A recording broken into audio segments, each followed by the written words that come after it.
Hello दोस्तों, नमस्कार। आप सभी का अपने यूट्यूब परिवार पानेरा हिस्ट्री सेंटर में स्वागत है।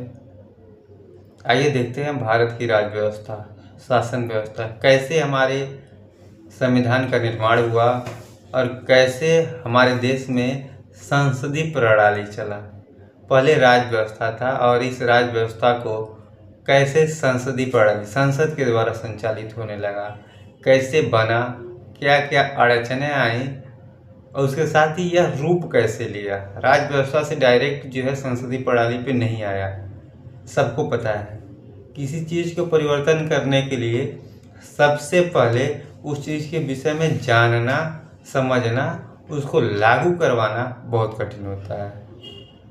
इसी के अंतर्गत आइए देखते हैं भारत की राज्य व्यवस्था या भारत की शासन व्यवस्था। भारत में संसदीय प्रणाली था और इस संसदीय प्रणाली के अंतर्गत समाजवादी, धर्मनिरपेक्ष, लोकतांत्रिक गणराज्य की स्थापना करते हैं जो संविधान के द्वारा चलती है। किसके अंतर्गत? संविधान के अंतर्गत। अब यह संविधान जो बना, आपको पता है 2 वर्ष 11 माह 18 दिन में बना, सबको पता है। लेकिन 60 हिस्से देश के संविधान को अध्ययन करने के बाद एक भारत का संविधान बना और इस 60 देश के अध्ययन करने के बाद भारत का संविधान बना और 26 जनवरी 1950 को लागू हुआ। ये तो रही संविधान से रिलेटेड। भारत में संविधान, राजतंत्र से संसदीय प्रणाली कैसी आई? राजतंत्र मतलब राजा का शासन से कैसे संसदीय प्रणाली आई? संसदीय यानी लोगों का, इसमें राजा का ही लड़का राजा बनता था, राजा का शासन रहता था। इसमें लोगों का शासन रहता है। लोग मतलब कि हमारे जनता के द्वारा चुने गए प्रतिनिधि शासन करते हैं। इसी को संसदीय प्रणाली कहा जाता है। सबसे पहले हमारे देश को नियंत्रण करने के लिए संसद है और इस संसद ने संविधान बनाया जिसके अंतर्गत हमारा उच्चतम न्यायालय संसदीय प्रणाली जो है हमारे देश को कंट्रोल करते हैं। संसद के द्वारा जो नियम कानून बनाए जाते हैं उसी से हमारा देश चलता है, कंट्रोल होता है। अब इसकी शुरुआत कैसे हुई? तो इसकी शुरुआत अंग्रेज आए, अंग्रेजों के द्वारा ही शुरुआत हुआ। अंग्रेज जब आए तो व्यापार सिर्फ करते थे। ईस्ट इंडिया कंपनी व्यापार के लिए आई थी, व्यापार ही करती थी। लेकिन यहाँ पे जैसे देखा, जो मुस्लिम वर्ग के राजा लोग हैं और जो हिंदू वर्ग के लोग हैं, यह गरीब हैं, अशिक्षित हैं, असहाय हैं। इनकी व्यवस्था को उन्होंने देखा कि यहाँ पे शासन करने वाले दूसरे समुदाय के और यहाँ के रहने वाले दूसरे समुदाय के। जब उनको ये आभास हो गया कि यहाँ के लोग अशिक्षित हैं तो वे लोग सोचे कि क्यों ना यहाँ पे शासन किया जाए। और अशिक्षित किस मामले में थे? जो पढ़ा लिखा था, बहुत पढ़ा लिखा था। राजा हिंदू राजा भी थे, लेकिन हिंदू राजा धीरे धीरे अपना वर्चस्व खत्म कर चुके थे। मुस्लिम वर्ग का शासन चल रहा था और इसी शासन के फायदा उठाते हुए इन्होंने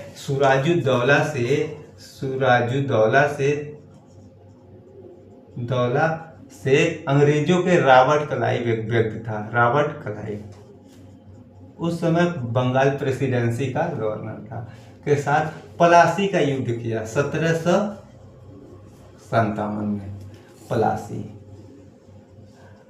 प्लासी के युद्ध में ये बेचारे हार गए, ये जीत गया। अब जीतने के बाद वर्चस्व बढ़ जाता है। अब ये जैसे जीत गए उसके बाद 1764 में बक्सर का युद्ध होता है, बक्सर का। इसमें भी अंग्रेज जीत जाते हैं। इसके साथ ही 1765 में इलाहाबाद की संधि होती है जिसके अंतर्गत बिहार, उड़ीसा, पश्चिम बंगाल को अंग्रेजों के हवाले हो जाता है, यानी ईस्ट इंडिया कंपनी के अंतर्गत आ जाता है। ईस्ट इंडिया कंपनी के अंतर्गत आ जाता है। अब ईस्ट इंडिया कंपनी के अंतर्गत आ जाता है तो वह क्या करती है? व्यापार के साथ साथ राजनीतिक राजनीतिक मामलों में भी हस्तक्षेप करना शुरू कर देती है। जब राजनीति और व्यापार दोनों में हस्तक्षेप करना शुरू कर देती है तो एक नियम बनाती है जिसे रेगुलेटिंग एक्ट कहा जाता है। इस रेगुलेटिंग एक्ट में यह बोला जाता है कि जो कलकत्ता प्रेसिडेंसी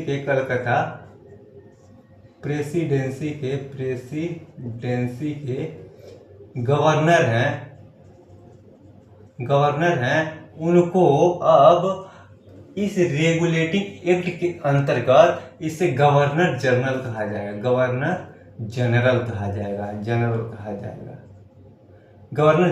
जाएगा।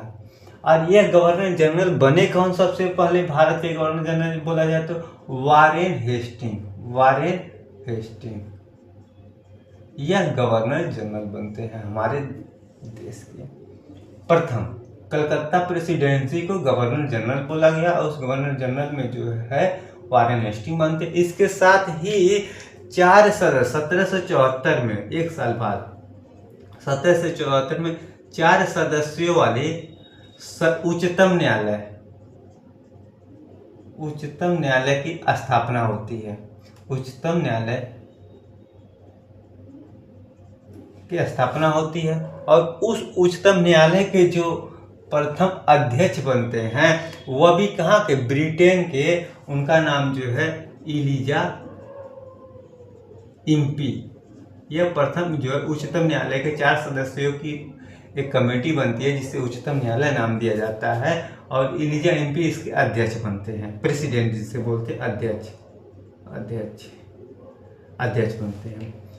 इसके अंतर्गत इतना काम करते हैं। उसके बाद 1784 पिट्स इंडिया एक्ट आता है। पिट्स इंडिया एक्ट के अंतर्गत क्या है? मतलब भारत में के लोगों को कैसे पीटा जाए, यानी भारत पे कैसे राज किया जाए, इसके लिए जो है एक नियंत्रण बोर्ड की स्थापना करते हैं। नियंत्रण बोर्ड की स्थापना करते हैं। 6 सदस्य होते हैं इसके अंतर्गत। 6 सदस्यों वाले एक नियंत्रण बोर्ड की स्थापना करते हैं। इसके साथ ही इन नियंत्रण बोर्ड का जो स्थापना करने के सदस्यों को नियंत्रण करने का, यानी सदस्यों को इसमें डालने का, इस बोर्ड के अंतर्गत भर्ती करने का जो पावर होता है वो ब्रिटिश शासक होता है। ब्रिटिश शासक के अधीन होता है। अब देखो, अब धीरे धीरे व्यापार से राजनीति में आए। गवर्नर को गवर्नर जनरल कहा। गवर्नर जनरल के बाद उच्चतम न्यायालय बनाया। उच्चतम न्यायालय के बाद एक भारत पे नियंत्रण करने का नियंत्रण बोर्ड बनाया। उस बोर्ड में 6 सदस्य होते हैं जिसका नियुक्ति ब्रिटिश शासक करते हैं, यानी ब्रिटेन के राजा करते हैं, ऐसे बोल सकते हैं। यह उनका शासनकाल चलता है। इसके साथ ही 1793 में, 84 के बाद 93, लगभग 10 साल के बाद करीब में। अब 93 में क्या होता है? कंपनी के अनुबंध मतलब टेंडर को, समय काल को, अनुबंध को 20 साल के लिए बढ़ा देते हैं। अब कंपनी के अनुबंध को 20 साल के लिए बढ़ा देते हैं। नियंत्रण बोर्ड बन गया, नियंत्रण करने के लिए बन गए लोग। तो कंपनी के अनुबंध को 20 साल के लिए बढ़ा देते हैं, यानी 20 साल और कंपनी भारत में आसानी से व्यापार कर सकती है, कोई हस्तक्षेप नहीं करेगा। जो हमारे देश के राजा थे वह इनके चट्टू थे ज़्यादातर, इसीलिए ब्रिटिश लोग यहाँ पे आए और शासन करना शुरू कर दिया। अगर ये लोग डटे होते, लड़ाई किए होते तो व्यापार ही संबंध रहा होता, राजनीतिक हस्तक्षेप नहीं हुआ था और देश का इतना लॉस नहीं हुआ होता। चलो, जो भी हुआ, हमारे भाग्य और हमारे पूर्वजों के कर्मों के अनुसार ये चीज़ें घटती हैं, ठीक है। इसके बाद जो है 1813 आता है। इसके अंतर्गत 1813 में एक एक्ट बनाते हैं और इस एक्ट में क्या होता है? इस कंपनी के एकाधिकार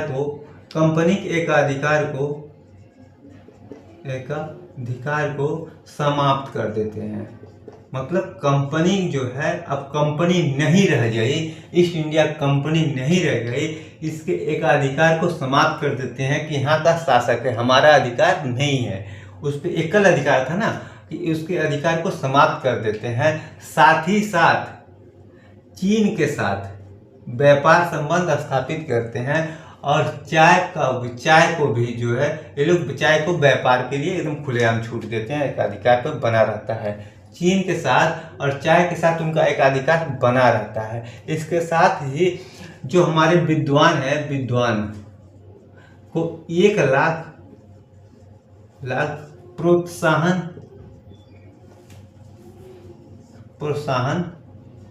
राशि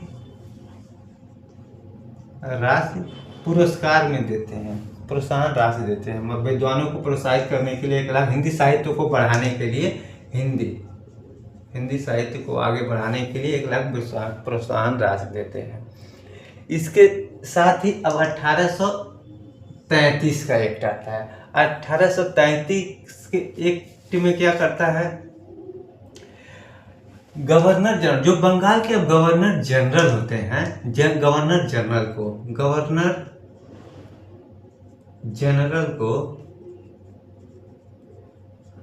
जनरल को अब क्या करते हैं, इनको जो है बंगाल के गवर्नर जनरल को अब भारत का गवर्नर जनरल कहा जाने लगा। भारत का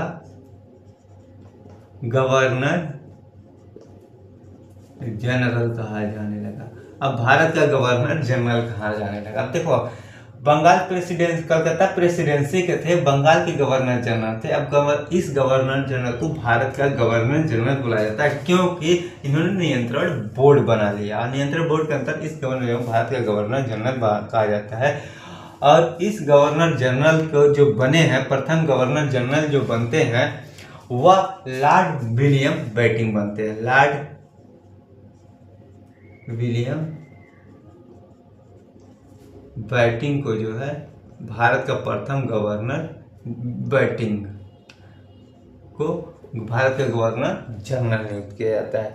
इसके साथ ही प्रथम विधि आयोग का भी गठन किया जाता है। प्रथम विधि आयोग मतलब कानून बनाने का, नियम का, कानून बनाने का, व्यापार के साथ कैसे करने का, लोगों को कैसे शासन व्यवस्था करने के लिए, विधि मतलब लॉ बनाने का ये करते हैं। और आपने सुना होगा मैकाले का नाम, यह मैकाले इसके सदस्य हो जाते हैं, मतलब इसके अध्यक्ष बनते हैं।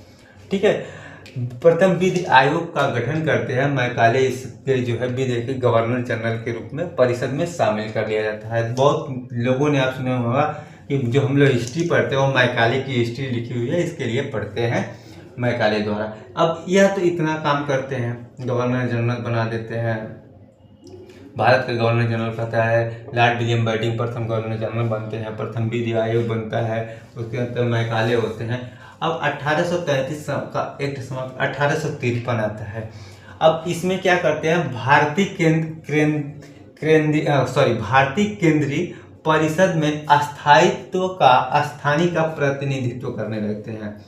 भारतीय केंद्रीय परिषद, ये सब बोर्ड बनाते जा रहे हैं, परिषद का स्थानीय प्रतिनिधित्व करते हैं। स्थानीय मतलब स्थानीय प्रतिनिधित्व करते हैं,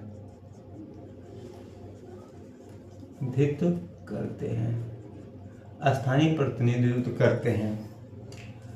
इसके साथ 1858 में भी कुछ नियम कानून बनाते हैं। अब ये क्या करते हैं, भारत के शासन को कंपनी के हाथों से निकालकर अब ब्रिटिश राजा के हाथ में दे देते हैं। 1858 का जो शासनकाल था ये खतरनाक था। 53 में तो चलो ठीक है, केंद्रीय परिषद स्थानीय प्रतिनिधित्व करते हैं। 1853 में जो यहाँ पे आपको अभी बताया मैंने कि जो नियंत्रण बोर्ड है ब्रिटिश शासक के अंतर्गत आता है। ब्रिटिश शासक के इनसे कुछ कमियां रह गई होंगी, जिससे 1858 में चार्टर एक्ट, 1858 चार्टर एक्ट के तहत जो है अब यहाँ का जो शासक होगा, जो गवर्नर जनरल होगा, वो अपने इच्छानुसार काम न करके ब्रिटिश शासक के अंतर्गत काम करेगा।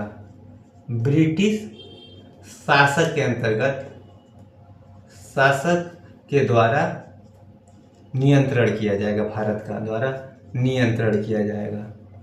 जो भी नियंत्रण किया जाएगा वो 1858 वाले में ब्रिटिश शासक के अंतर्गत नहीं है। अच्छा, इसका रीजन भी क्या होता है, 1857 की क्रांति आपने सुना होगा।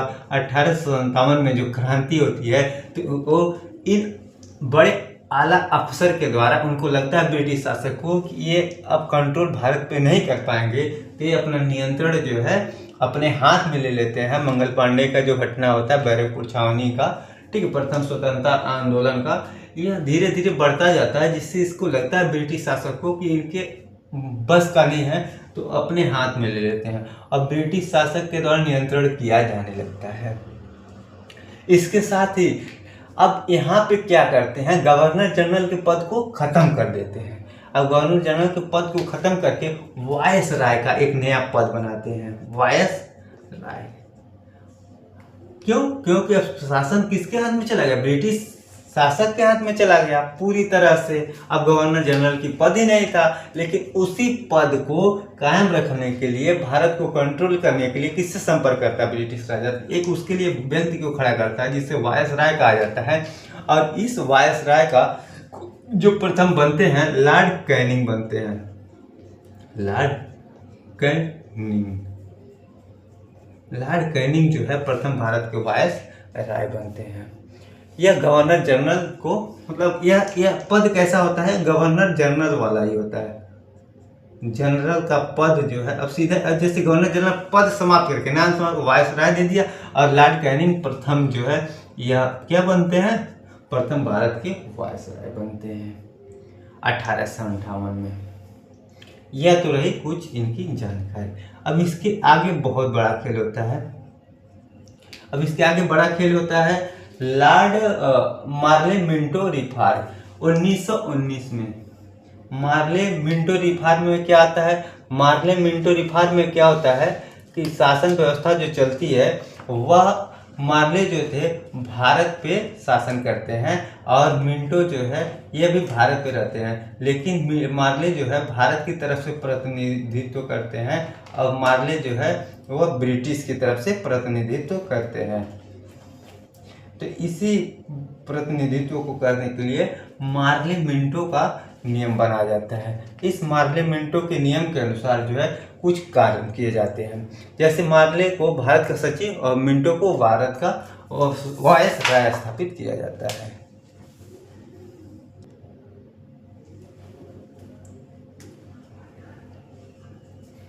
इसके बाद आता है 1919 में भारतीय परिषद अधिनियम, जिससे मॉन्टेग्यू चेम्सफोर्ड सुधार करते हैं। मॉन्टेग्यू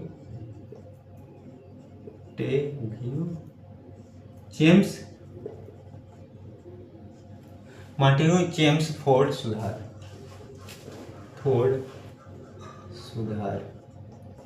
इसके अंतर्गत क्या होता है, 9 प्रांतों में विधान परिषद का गठन होता है। 9 प्रांतों में विधान परिषद, जो हम लोग विधान परिषद चिल्लाते हैं वही विधान परिषद है, यहाँ पे संविधान के अंतर्गत आ गया।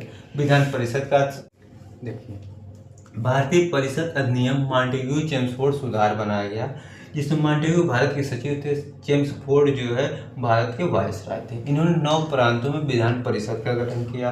द्विसदनी प्रणाली लाई। द्विसदनी मीन्स लोकसभा और राज्यसभा की तरह संसद में 2 सदन के अंतर्गत देश का नियंत्रण होगा। इसके साथ ही भारत में उच्चायुक्त पद का गठन किया। ये सब इनका मतलब क्या था गठन करने का, हम और दिन तक शासन कर सकते हैं, बट ऐसा तो हुआ नहीं, क्योंकि द्वितीय विश्व युद्ध समीप था और द्वितीय विश्व युद्ध ने इनको जाने से मजबूर किया, क्योंकि हमारे महात्मा गांधी की वजह से, द्वितीय विश्व युद्ध की वजह से ही ये भारत से गए, क्योंकि विदेशों में जो दूसरे देश में इनका वर्चस्व घटता जा रहा था और भारत में जो आज़ादी की लड़ाई का दर्जा था वो बढ़ता जा रहा था। उनको ऐसा लगा कि हम भारत में ज़्यादा दिन तक नहीं टिकेंगे, इसलिए छोड़ के गए, न कि महात्मा गांधी के अहिंसा के आंदोलन की वजह से छोड़ के गए। वो तो कहने की बात है, अहिंसा से देश जीता जाता है। भारत पाकिस्तान अलग हुआ, इतने अहिंसा हुए, कितने हिंदू लोगों को मारा गया। कर्नाटक की क्या हाल थी, पश्चिमी बंगाल का क्या हालत था, पूर्वी बंगाल का क्या हालत था जब देश बंटवारा हो रहा था। उस समय अहिंसा किधर गई थी? नहीं, अहिंसा से नहीं हुआ। अहिंसा से मार्ग पे अगर चलकर आज़ादी मिल जाती तो भगवान राम को रावण को मारने की ज़रूरत ही नहीं पड़ती। समझने से समझाने वाला मूर्ख बन जाता है। गलत करने वाले को आप लाख समझाओ, वो गलत करता ही करता है। अच्छी बात किसी को आप ज्ञान दोगे तो आपको उंगली ही करेगा। तो अहिंसा शब्द जो है वह हिंसा में है, उनका है वर्चस्व, देश के आज़ादी में योगदान है, लेकिन निराला तो एकदम अहिंसा से ही देश आज़ाद नहीं हुआ। कहने का मेरा मतलब यही है, गांधी जी का योगदान है। गांधी जी सम्मानित व्यक्ति थे, उन्होंने विदेशों में डंके के चोट पे अपना वर्चस्व बढ़ाया, अपना राजनीति किया, लेकिन केवल अहिंसा से ही देश चले ऐसा संभव ही नहीं है। अगर अहिंसा से चलता तो कृष्ण भगवान को महाभारत में अर्जुन का साथ नहीं दिए थे, अहिंसा से काम चल जाता था, लेकिन उन्होंने हिंसा के बल का प्रयोग किया। इतने तो हमारे महात्मा गांधी पढ़े लिखे थे, वकील थे, शायद उनको भी इस चीज़ का आभास होगा, प्रतिनिधित्व करते। और राम की विचारधारा से थे, तो राम की विचारधारा में यही है कि जैसे को तैसा कहते, मर्यादा पुरुषोत्तम राम के लिए इन्होंने ऐसा मरते दम तक इनका आह्वान किया, नाम लिया, वो बात की बात है।